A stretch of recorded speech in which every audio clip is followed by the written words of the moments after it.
Select the structure of the monomer used to synthesize the following polymer.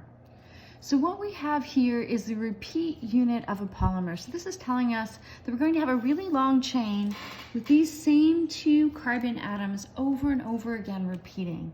And so the way that this sort of polymer is made, where you see this two carbon atom backbone, is the chain growth polymerization of a substituted ethylene.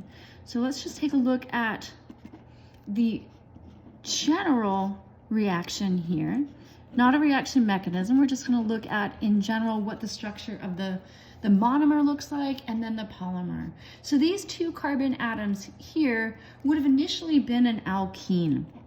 So you'd have this substituted ethylene,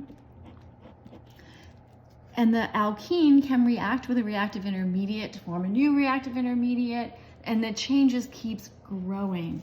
And so what you'll see is those same two carbon atoms as a repeat unit over and over in your polymer. So you will end up with a single bond between the two carbons because the alkene is reacting to give you that reactive intermediate. And you just see this forming over and over the same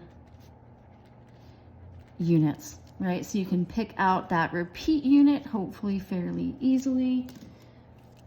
And we can number those carbon atoms. So knowing this general structure, we can take a look at what we have here, and we can rationalize, okay, well, our alkene is going to be these two carbon atoms, so it needs to be that double bond.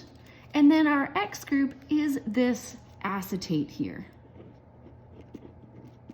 So that would be the monomer that would be required for this particular polymerization. And so if we take a look at our options, this matches up with C, where we've got our two carbon atoms here, 1, 2, and we've got the ester with the bond to the oxygen being the first bond to the carbon of that ethylene unit.